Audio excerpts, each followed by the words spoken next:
This is episode 4 of the Air Hug Community Podcast.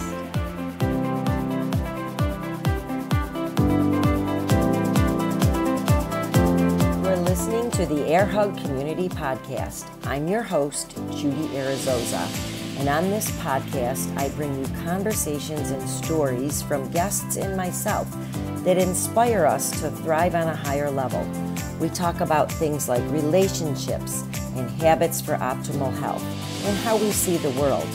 Whether you are a mother or an other, the Air Hug community is here to help you realize that improving the lives of others will boomerang back to you exponentially. And remember, not to be too serious. Life is better with a daily dose of smiles and air hugs. Hello there, everyone.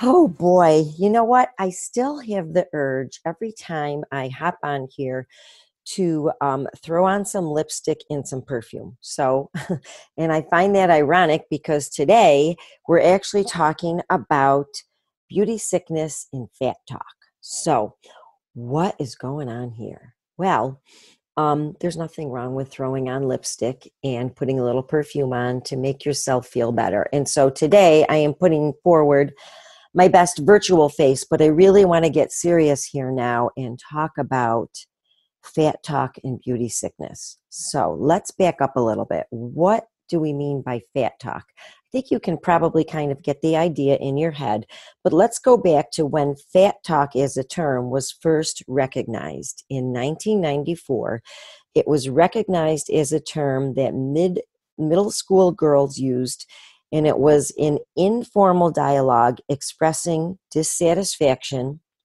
about their bodies.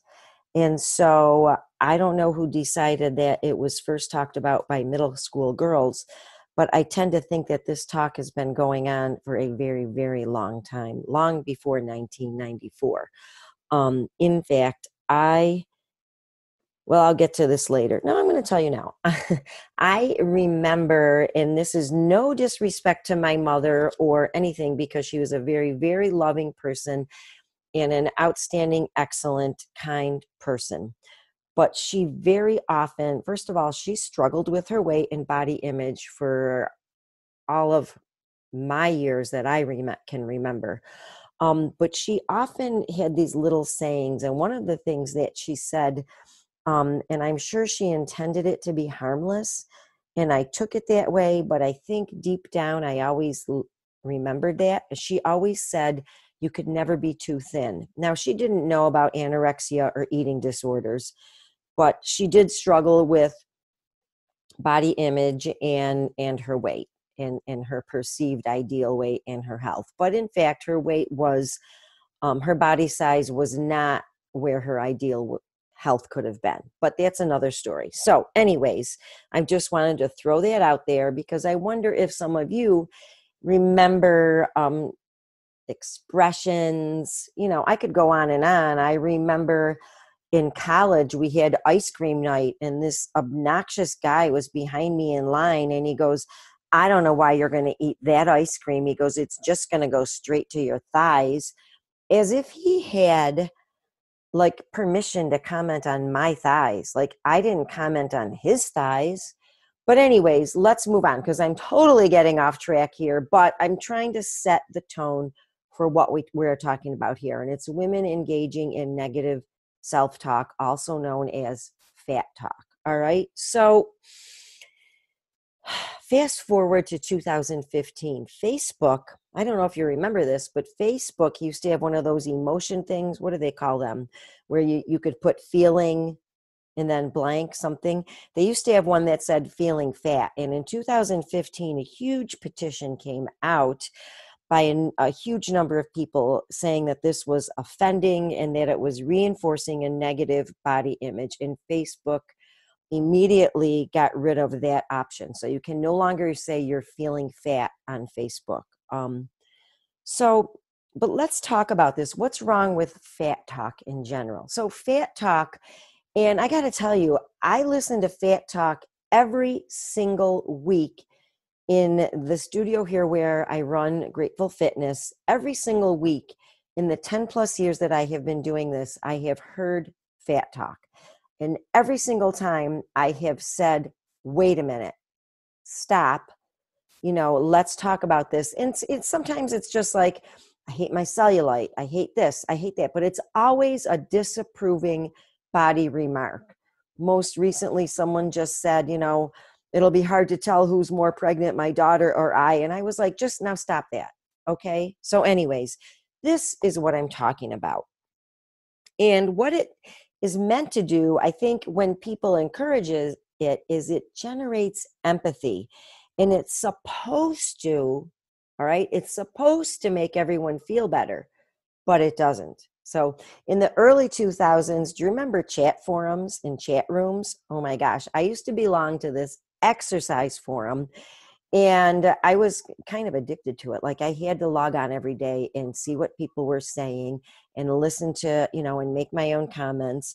And there was a particular person who would get on a number of days a week and talk about how she hated her body. And people would always jump in and give her reassurance. You're lovely. We're sure you're lovely. And even posting pictures that time was kind of an advanced thing to do. There weren't even cameras, believe it or not, on our phones yet. That's how far back I'm going. But anyways, she would do this. And I right away, I was like, there's something wrong with this chick.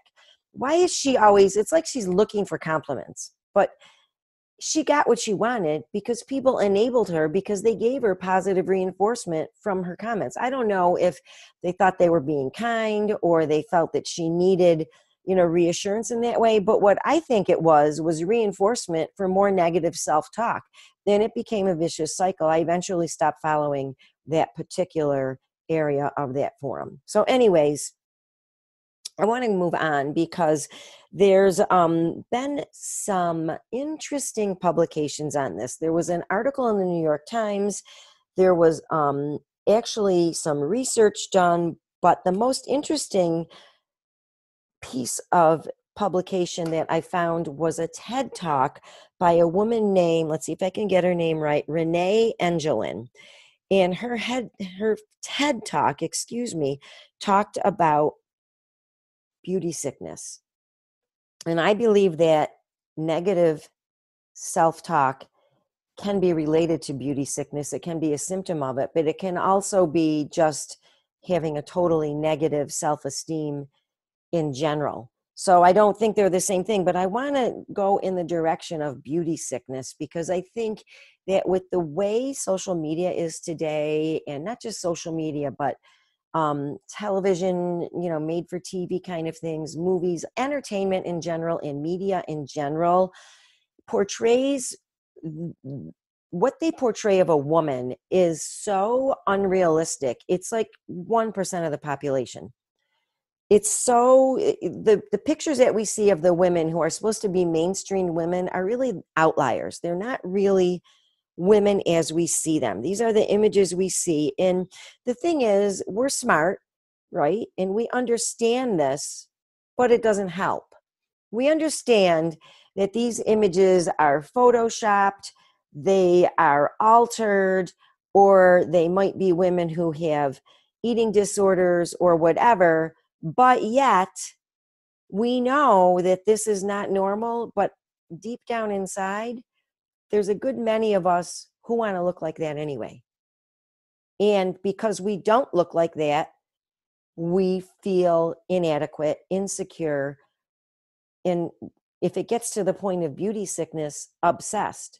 So this is something that we have to talk about. And a lot of times in younger women, the problem is that they fail to see, even though they're young, intelligent women and developing and growing and maturing, they fail to see that these photos are outliers. They fail. It's not that there's a lack of intelligence or there's failure to know better. It's just they see it and it's a trigger. And it's like, oh yeah, we want to be that beautiful too. So I think it's a very dangerous road to go down. And the fact is that women are affected by this 10 times more than men. Women are 10 times more likely to suffer consequences from this, such as bulimia and anorexia. And so this phenomenon that Renee Angelin refers to as beauty sickness. It becomes a sickness when the desire to be seen as beautiful is number one goal in someone's life, and everything else in life, whether it be, successful career or whatever it is, or, contributing to society or improving the lives of others, all that is a far distant second to this obsessive goal to be seen as beautiful. And so Renee was a researcher, or maybe still is a researcher. I really don't know where she is in 2020 at the time of this recording, but I found her TED Talk to be so just halting to me. And I will say that, I'm not saying I haven't been in this position in the past, especially as a former professional bodybuilder, when everything I did was based on improving my aesthetics. I would say I have moved on from that, but it's been a long road. That's another story. We can talk about it another time. But Renee taught students. Okay, she taught it to, I believe it was graduate students, and she observed something in these young 20-something women, and not all of them, but quite a number of them. Their quest for beauty far outweighed their quest for anything else meaningful in their life.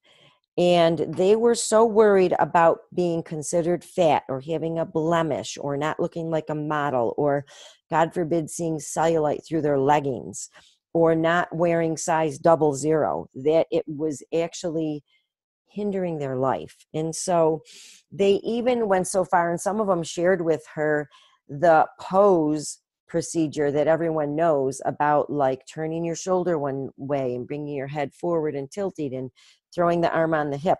So now I'm not saying I've never posed for a picture with an arm on my hip. Yes, I have. And there's nothing wrong with wanting to look good for the camera, but if a woman is obsessed with that, it's hard. And yes, we know that we should know better, and that there's more to life than beauty, and that brains are important, but it still rattles many of us. We look at images and we see unreal, disordered situations in ourselves because we don't look as good as those images. So it's bad news. And it's bad news because knowing better isn't enough. It still haunts a lot of people and makes people feel worse. And so there need to be some changes made. Here's even, this one cracked me up. This is an example that Renee posted in her TED Talk.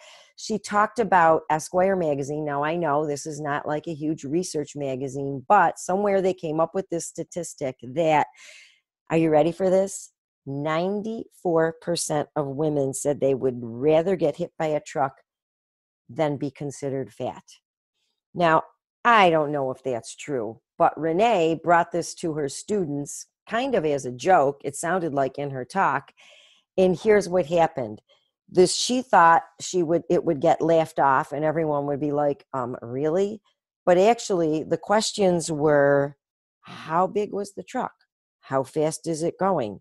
Would it hurt to get hit by a truck? And then she was like, completely like, wait a minute, these women are more concerned about, they would not be fat. They would rather get hit by the truck. So strange, right?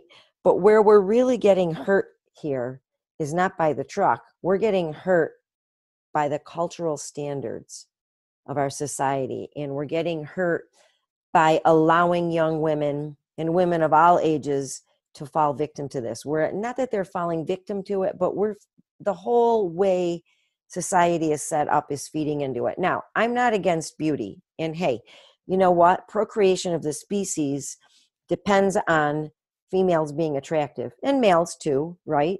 That's a whole part of it. But it's just when it becomes the only thing that we're obsessed with is where it gets to be a problem.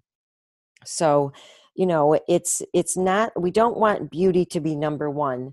That's a problem. We don't want skinniness to be number one. That's a problem. And it's not great to hear that we don't look like that and we'll never look like that. Well, we're going to look like ourselves and our healthy selves. Okay, so our goal is to get healthy, to contribute positively in the world, and I dare say to improve the lives of others.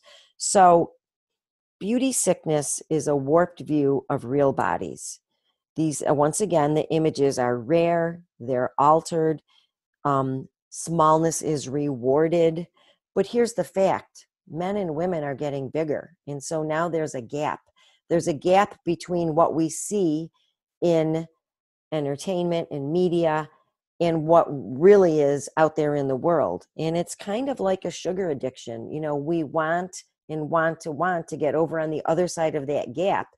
And it's trying, and we're never going to get there because what's portrayed is unrealistic.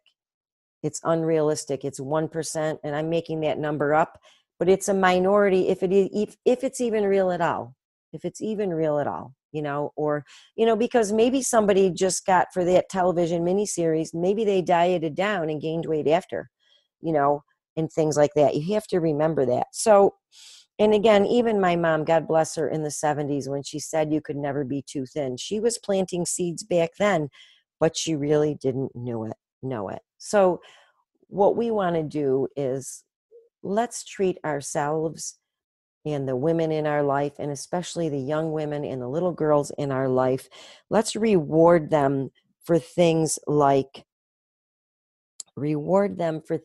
being kind and being smart and being compassionate and being intelligent, and for things that they can do with their body, not what their body looks like. And yes, looks are okay. It's just we don't want it to take over forever. So we have to remember this.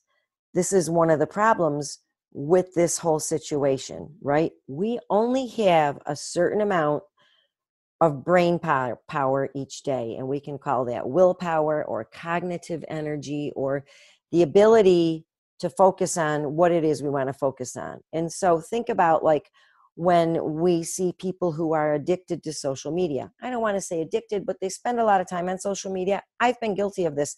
Someone can talk to me, and if I'm reading something on Instagram, I haven't heard a word they said because I can only focus on one thing at a time. All right, guilty. But then there's times when it's just close the phone and move on. So my big thing is, when we eat out, I will put my phone down much sooner and longer than I will at home. So maybe that's why I like to eat out so much. I don't know, but let's move on. So if you think about your cognitive ability, or our cognitive ability or think about it with someone who might have beauty sickness, they're obsessed with thinking about how to improve their looks, and they're never going to be thin enough. Their arms are never going to be lovely enough. Their legs are never going to be thin enough. They're always going to have worry about cellulite, and it's going to be obsessed to them, to the point where it may harm other areas of their life. They may be unproductive in maybe their relationships, maybe their work environment, maybe their parenting environment, maybe their social environment. So it can invade our life in ways that are very harmful. And so here's what I would say. And this is also a reflection of the TED Talk, but I definitely will buy into this. You know, Renee talks about, how about investing less in beauty? And I don't mean like buy cheap stuff or don't wash your face.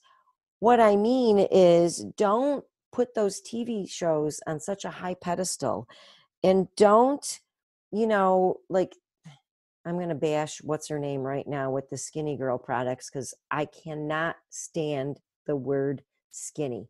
Skinny to me means frail and weak.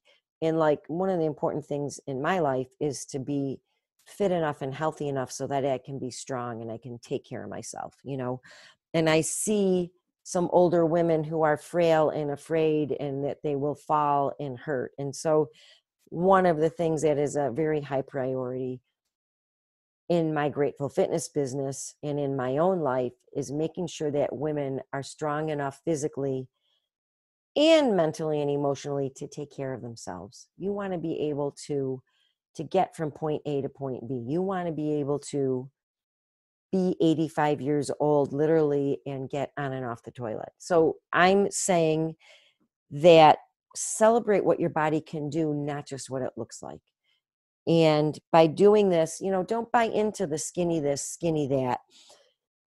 And we have to stop looking at our body as parts, like skinny arms and fat thighs and, what is that stuff that people call like back fat and muffin top, all those terms that exactly what they mean, right? And then there's that one term I used to call it, yeah, I'm guilty of this. When I was little, I never said it out loud, but when I was little and women had like skin hanging out over their bra in front and they put like a tank top on in summer, I don't know why I called that chicken gizzard in my head, but you know what? It's none of my business. But instead of looking at our body as parts, let's look at it as a whole. Is it healthy? Do you have the endurance to go about your day and enjoy things, get up that flight of stairs, or go on a hike with your family? And what can your thighs do from you? They carry you through your day, right? They're strong and beautiful. Maybe they have a little bit of fat over them and cellulite, but I got news for you. Most of us have cellulite, some of us don't have much, but yeah, if you're leaner, you have less, but it's ridiculous. And I fell victim to this back in the bodybuilding days. Like I would say to my husband, do I have a dimple? Do I have a dimple? Oh my gosh, I have a dimple. Now I understand at a normal body fat, not an exceptionally low one, that my body has cellulite and most of ours do. And so what? It doesn't make us any less of a person. It doesn't make us any less beautiful. In fact, one of my mantras is I love my cellulite. I love my curves. And celebrate what your body can do. You know what? You can be strong and have a reasonable amount of fat over your muscles and still be healthy. You don't have to be skinny. And so let's not invest in beauty that reinforces excessive skinniness. Okay. And, to me, skinny is frail. And I hope for all of you that you understand that healthy is not skinny and that healthy is beautiful. So let's do some things. The body can be admired. The female body is beautiful and it can be admired, but it's not that it can only be admired if it's skinny. And yes, beauty is fine, but so is being able to maybe run a political party or be a doctor or a lawyer, or maybe you are, a firefighter, or maybe you are, you excel in your profession. Maybe you are the best gosh darn third grade teacher ever, or maybe you are the best, I don't know, architect ever, anything. But it's what your body and brains can do, not always just how they look. So let's remember that when we are, and we are all affecting the younger women in the world. So let's remember not to just call little girls pretty. Let's remark on the positive things that their body and brains can do. They are smart. They are intelligent. Maybe they're patient. Maybe they're naturally